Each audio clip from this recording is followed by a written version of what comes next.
Boa noite. Eu queria,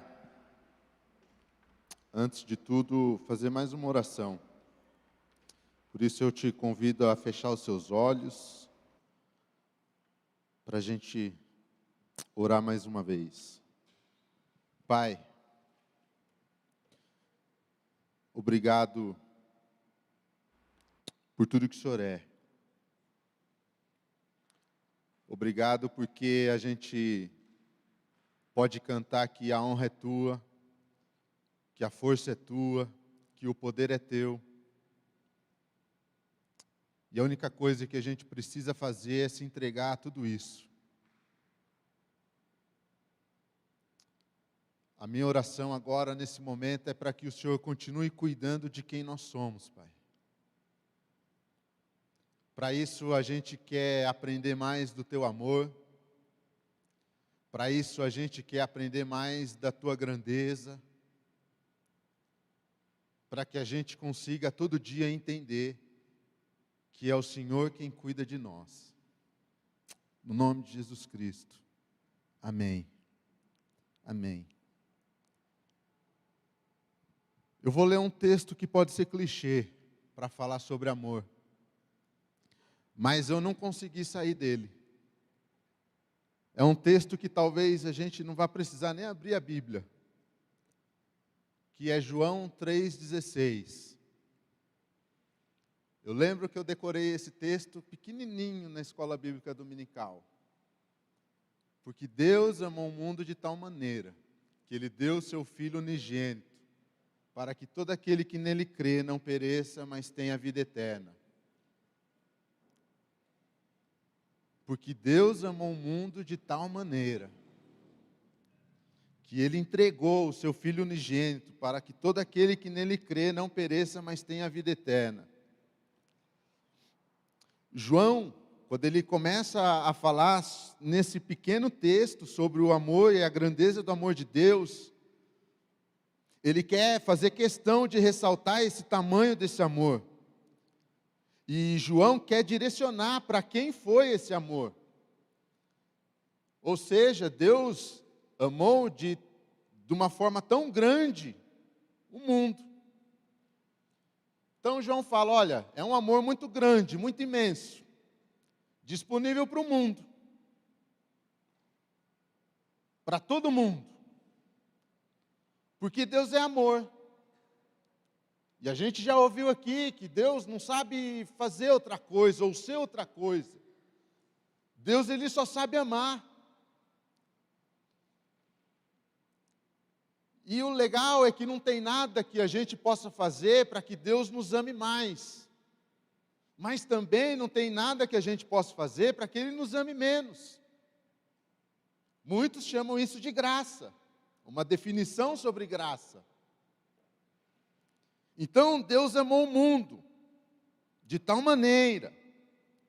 O mundo a que João se refere nesse texto não é um mundo globo bonitinho, imenso, grande. É o mundo maldade, é o mundo mal, é o mundo perverso, é o mundo pecado. Ou mais intenso ainda, é o mundo gente, aquilo que habita aqui dentro. Um teólogo diz o seguinte: o amor enviado por Deus deve ser admirado, não porque se estendeu para algo tão grande como é o mundo, mas para algo tão ruim quanto é o mundo.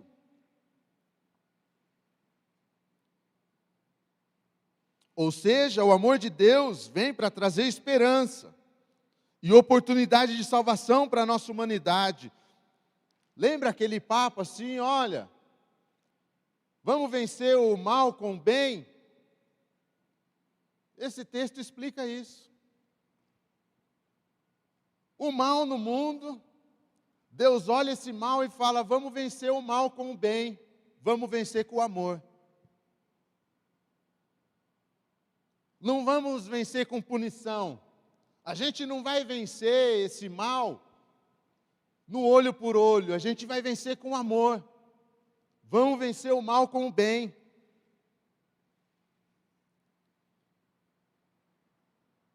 E aí Deus amou o mundo e deu a demonstração mais intensa possível para declarar esse amor. Ele deu o seu filho. E gente, a gente tem filho. A gente sabe quanto dói na gente um filho. A gente sabe que qualquer pessoa pode mexer em qualquer coisa na nossa vida, mas não mexe no nosso filho.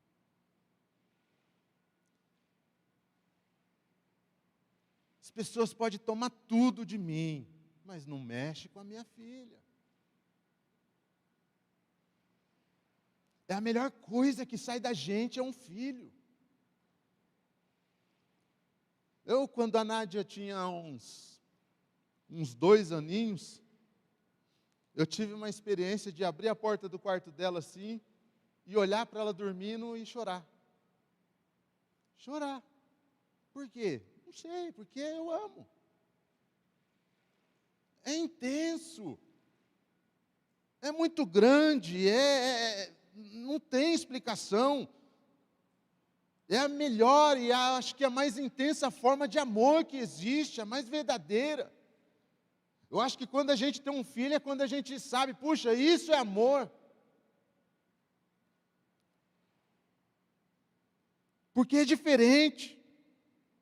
É onde a gente coloca energia para a vida. E Deus entregou, e Deus deu. Olha a grandeza desse amor. Dele para com o mundo.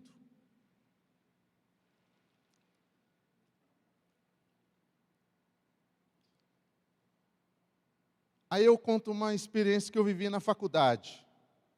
A gente precisava fazer um trabalho, e esse trabalho a gente precisava escrever um artigo sobre a seguinte questão: é possível algum ser humano, algum homem, mulher, ser salvo, sem declarar, sem professar o nome de Jesus Cristo?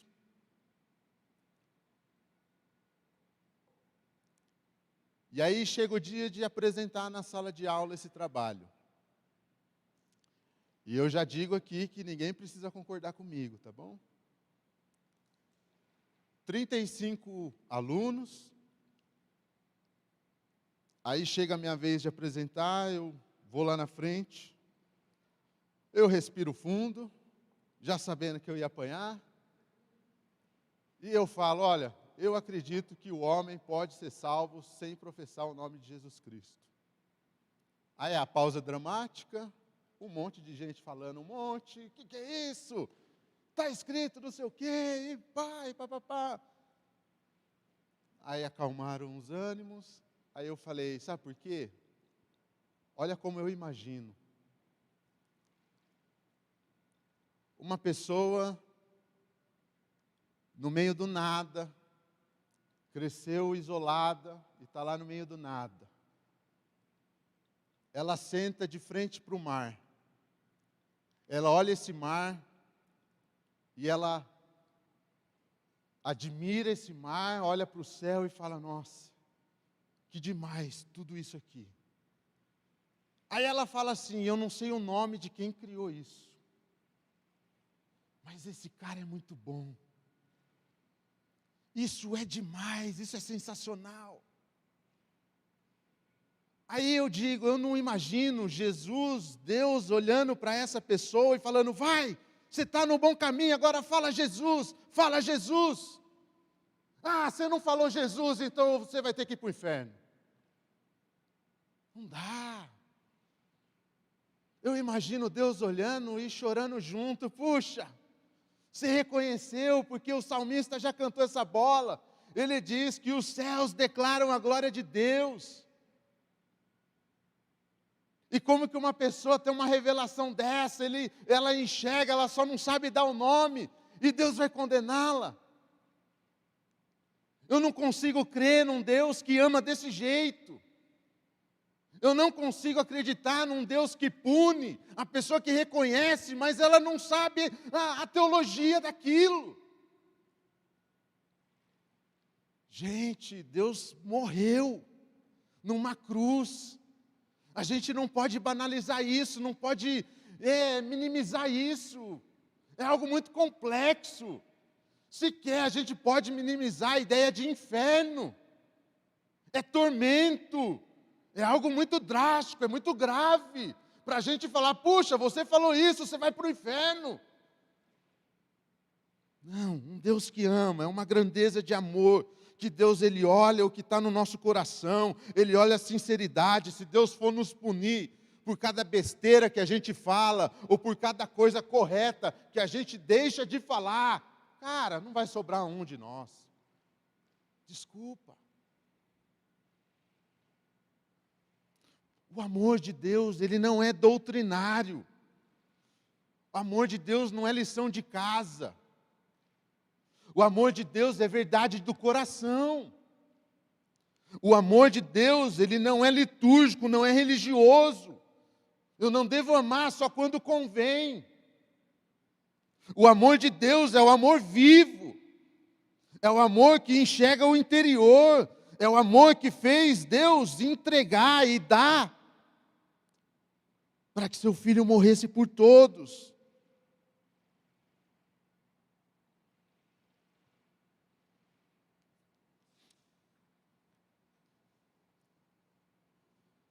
E esse texto, eu destaco 3 coisas aqui que esse texto curto, ele nos orienta para a gente viver esse amor e para a gente levar esse amor adiante. Deus olhou o mundo. Para Ele chegar na conclusão de que o mundo precisa de salvação, Ele olhou e Ele chorou pelo mundo. Na fotografia, eu sou do ramo da fotografia, a gente tem uma lição muito boa, que é a diferença entre olhar e ver.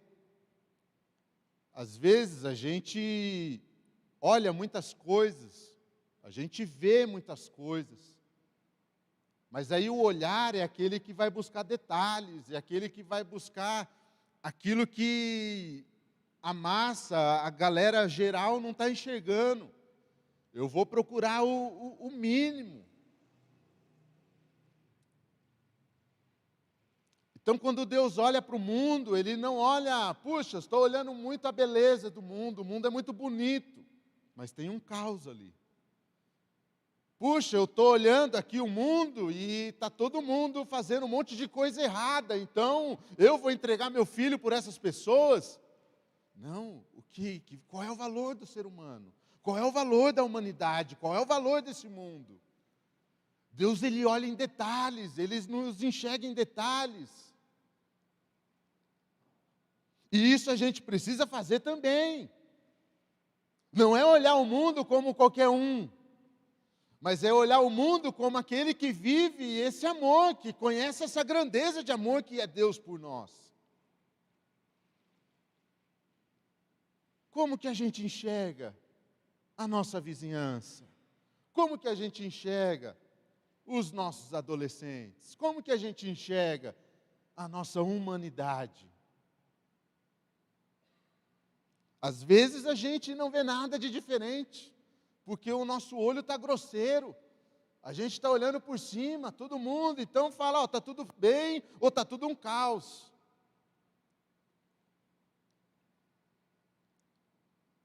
A gente precisa olhar os detalhes da nossa humanidade.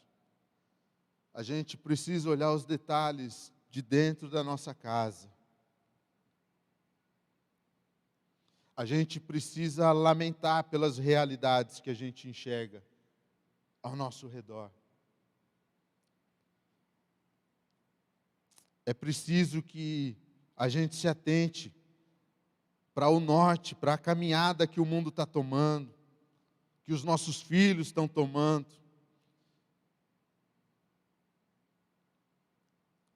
Mas esse olhar precisa ser debaixo do amor. Outra coisa que esse texto nos ensina é que o amor de Deus por nós e em nós é o que norteia, ou o que precisa nortear o nosso propósito de vida. Deus olhou, Deus viu o caos,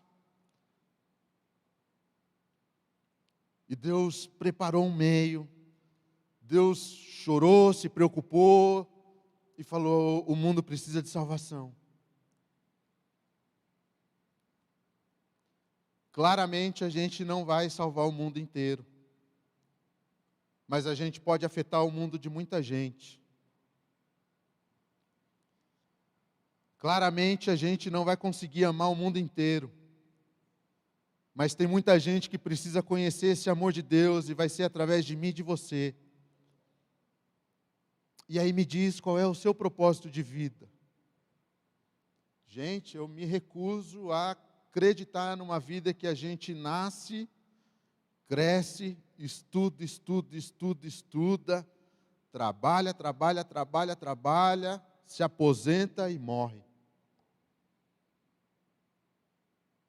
A vida precisa construir alguma coisa. Eu vejo assim algumas pessoas do meu círculo de amizade, que eu falo: cara, eles estão existindo. Parece estar perdendo tempo na vida. Trabalha para comer. A economia hoje também ajuda isso, né? Mas trabalha para comer, parece que está esperando só o dia de morrer. Não, esse amor a gente precisa construir alguma coisa. A gente precisa construir alguma coisa que vai além de acumular alguma coisa. A gente precisa afetar a vida de alguém. A gente precisa influenciar a vida de alguém. A gente precisa abraçar a vida de alguém. A nossa vida precisa ter um propósito que vai além de um recurso para garantir uma aposentadoria.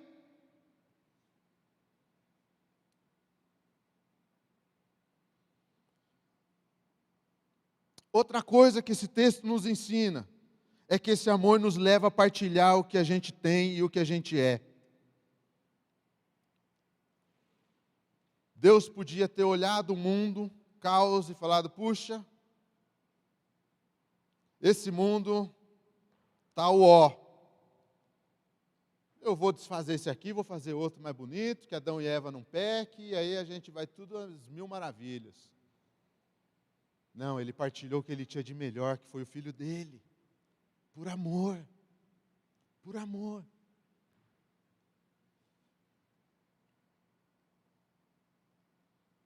Isso precisa levar a gente a partilhar aquilo que a gente tem e aquilo que a gente é também. E sabe, tem gente que vai se sentir amada com um abraço nosso. Tem gente que vai experimentar essa grandeza de amor com um abraço nosso.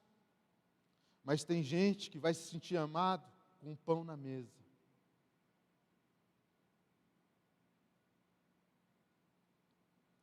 Com um pão na mesa.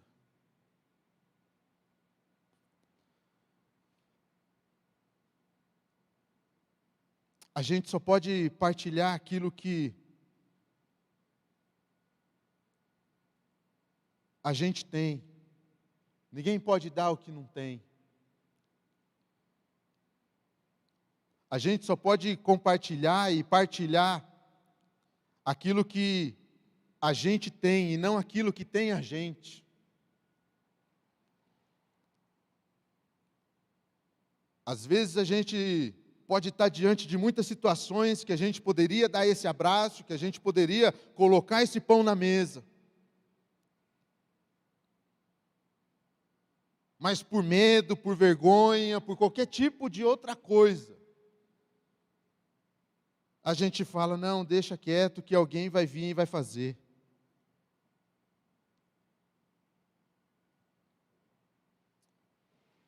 Esse amor precisa sair de nós.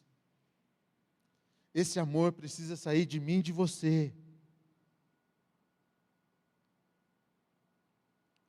O legal é que a Bíblia diz que a gente vai ser conhecido não por quantos milagres acontecem aqui, por quanto dinheiro que a gente tem aqui como igreja. A gente não vai ser conhecido por ter uma banda legal. A gente não vai ser conhecido, sei lá, por ter uma programação diferentona.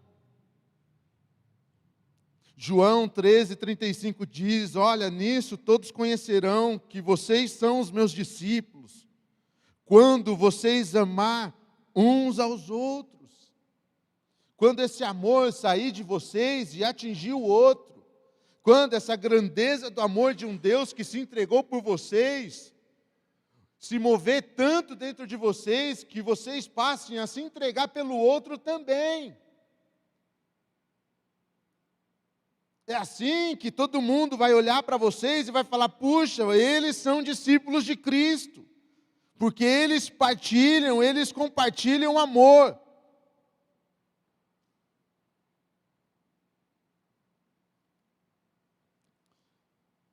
Então a gente precisa olhar o mundo, a gente precisa alinhar o nosso propósito, e a gente precisa partilhar o que podemos. Vamos orar? Pai, tem um monte de gente que precisa conhecer o Teu amor, Pai. Um monte. Talvez um monte aqui dentro precisa ter essa experiência desse amor profundo que é esse amor do Senhor, que é o próprio Senhor.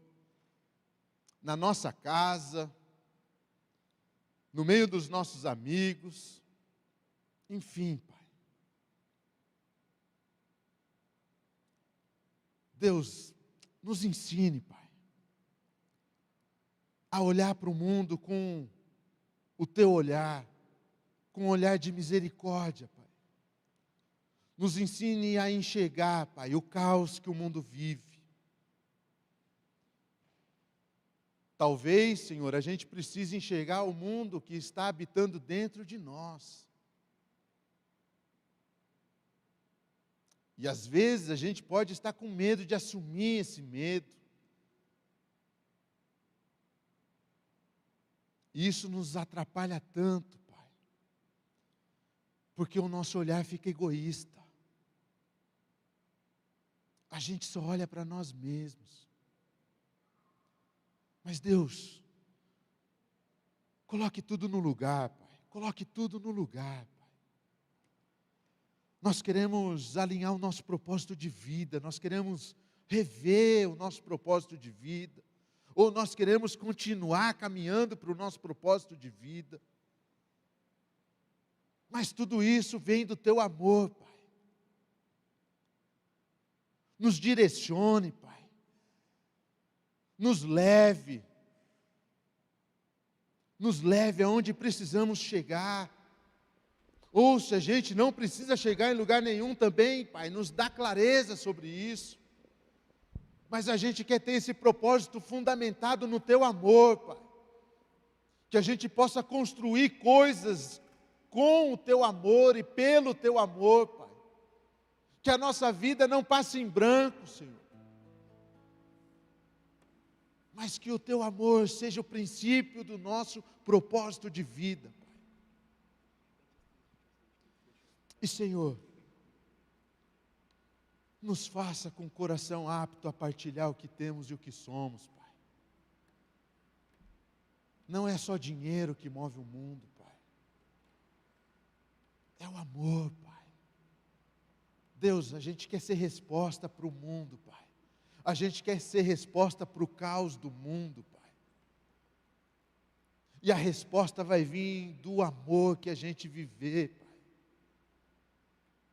No nome de Jesus Cristo, Pai. No nome de Jesus Cristo. Amém, Senhor.